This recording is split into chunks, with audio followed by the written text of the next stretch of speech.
Hello, George Schlacek here, and I am the one and only. In this video, I tell you how to prepare for a big bicycle tour. Or let me rephrase that, it is how I prepared for my first big bicycle tour. Do you dream of bicycle touring? Dreaming is a good start. It helps you form a vision in your head. When I started dreaming of my bicycle tour in 2009, all I had was a 14-year-old bicycle and that dream. I was not in the mental state to plan a very detailed tour. But ask yourself this: do you want your tour to be a well-structured activity, or do you want it to be an adventure? For me, at that time, it was definitely an escape. I wanted to go to Mexico, but I didn't care where in Mexico I was headed. All I wanted was an unpredictable adventure. Destinations are fake. I chose this title for my book because it fits. I didn't care about the destination. I wanted something different. I had fallen in love with the idea of cycling, riding my bike all day long, day after day. So you could say that physically, I was already prepared to a point. Riding your bike is good. So the idea of going on a big tour formed in my head as I was zipping Cuban rum, reading other people's blogs. One that comes to mind is called Ken Kaifer's Bike Pages. This man had written a detailed account on how he goes on bicycle tours, what he takes with him, what kind of bike he uses, how he deals with breakdowns. You name it, it's all there. Only later I found out that Ken Kaifer had already died in 2003, and tragically, he was hit by a drunk driver while riding his bike only about 6 miles from his home. There are no guarantees in life. Well, hopefully this won't happen to you on your first bike tour. But a bit of preparation can help stack the deck in your favor. So here it goes. Well, my first aspect of planning was route planning. I had the idea that I wanted to travel from my cabin in central Ontario down to the US border, straight through the USA to the Mexican border in Texas. After crossing the Mexican border, I had no idea, and that was in part because I couldn't find any information about it. Everything I read about Mexico, whether it was bicycle specific or not, especially the northern part where I was obviously headed, was bad. It was dangerous. People were advising me not to go there. Well, my mind was made up. At first I made up a rough route plan based on my trucking experience, which of course was kind of useless because I can't go on the interstate highways with my bike. So in the end, what happened is I made up a rough plan without the details, and this is an approach that even works for me today.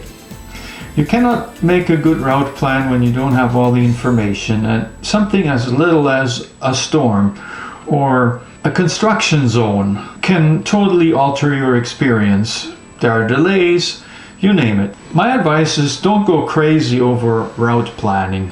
Now the next aspect of planning is equipment. You are probably wondering what kind of bicycle you need. Well, do you have a bicycle that you enjoy riding, that you're comfortable on? That's already half the battle. Now, how do you know that your bicycle is suited for a big tour? Here are some characteristics of touring bikes straight from my book. Number one, it'll likely have a steel frame. That is because steel is very sturdy and it also has flexibility that prevents it from getting stress cracks or metal fatigue. Steel is a bit heavier, but you'll be sure that even your entry-level bike is likely sturdy enough to cope with the demands of touring. The geometry of your bike should be suited to fit bike racks and panniers. So they'll have eyelets by the dropouts and the fork. Also, your touring bike should have a long wheelbase with slightly longer chainstays, because that'll make it more stable when you ride it with a load, and also you won't be hitting your panniers with your heels as you're riding. I would not recommend a rear suspension for bicycle touring. Finally, your bike should be geared for climbing hills even with a load. Most importantly, as I said before, the bike should fit you well and should be comfortable. Here's a quick note about tires.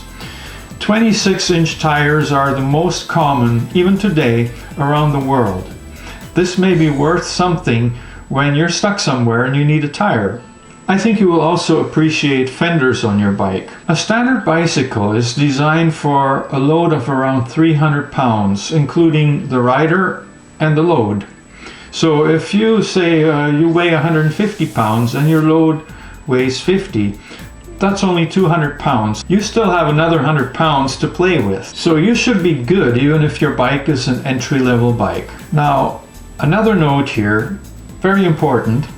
Don't go for a high-end bike that is designed entirely for weight reduction. You'll be trading weight savings against durability, and you'll be paying more for it. That's not what you want on a tour. Now, hopefully, your bike that you already have can be your first touring bike. If not, and you go out and buy a different or a new bike, make sure that you ride it a lot, even before you go on tour, because that allows you to make any necessary adjustments before you set out on the big time. For myself, I decided to go on tour with a bike I already had. And one thing that needs to be said, as soon as you set foot in a bike shop, you will have the experts tell you that you need to spend $1,500 or $2,000 on the perfect touring bike. Ask yourself, do you have the budget to buy that bike and then still buy accessories, buy camping equipment, buy everything else you need, and then still go on a tour?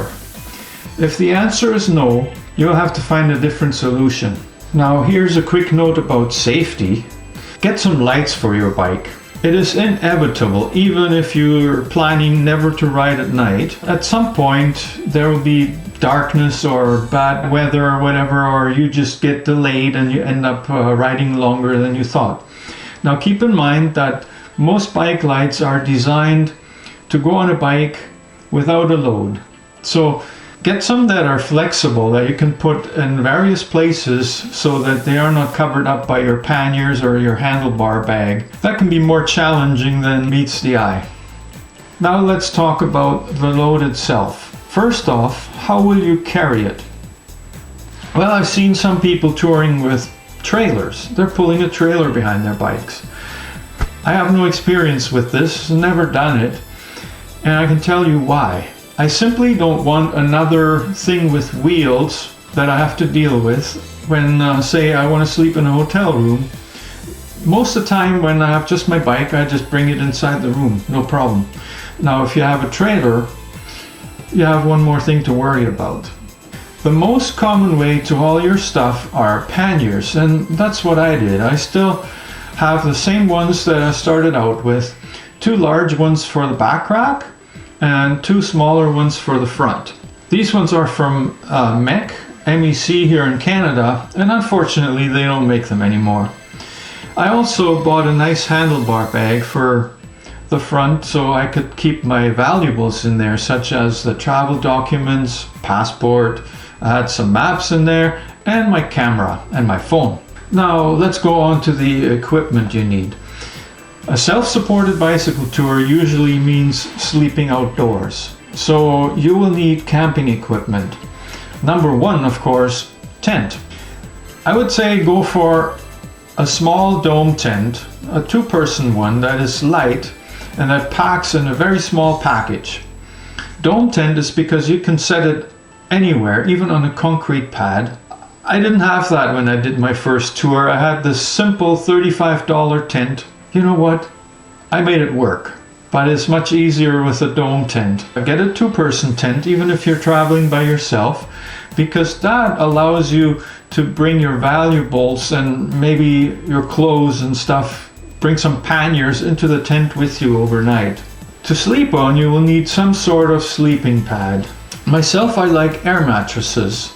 They are comfortable as long as you get one with small chambers that adapt to your body shape, and they pack really small and they're light. Now there's a disadvantage to those, and that is that sometimes they develop leaks, and then you're starting to patch it here and there, and for me it never really worked. I've been through 3 or 4 air mattresses through the years. The alternatives are foam pads that roll up kind of like a yoga mat. I've never used one myself, but I see a lot of cycling tourists with them. Of course, you'll also need a sleeping bag, and this is likely where you'll spend a few bucks. For my first tour, I had a down-filled bag that was rated 0 degrees Celsius, which was a good compromise because I was still traveling in the fall in Canada for a bit. But then most of my tour was in Mexico, where the bag would have been too warm, but then I just used it as a blanket. If you're planning a tour across Canada, even in the summer, get a sleeping bag that is rated at least -6 or -7 degrees Celsius. I've had that experience and you need it. Are you planning to cook your own food? Well, then you will need a stove and some kind of pot and utensils like a knife and spoon and a fork. There are many good commercial options available. However, when I did my tour, I decided I'm going to go with homemade. I made this alcohol stove out of a beer can. And let me tell you, it works really well. The fuel is methyl hydrate, that's an alcohol. And you may find it hard to get in some places, like we've had a bit of trouble in Colombia. But it is basically nothing other than methyl hydrate is a cleaning fluid. It's also used for gas line antifreeze. Make sure whatever alcohol you get burns really clean. You don't want this to get full of soot. I carry it inside this little pot, and then my personal choice is I have a bigger pot, which is stainless steel. Got it from Value Village, really cheap. It's a bit heavy, but it has a nice handle on it, makes it easier. Well, you are now sort of equipped for your first tour.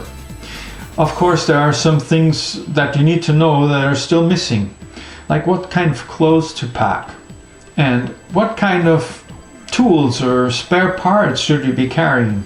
I will be making separate videos on those subjects, so if you don't want to miss that, hit the subscribe button. and I will see you next time.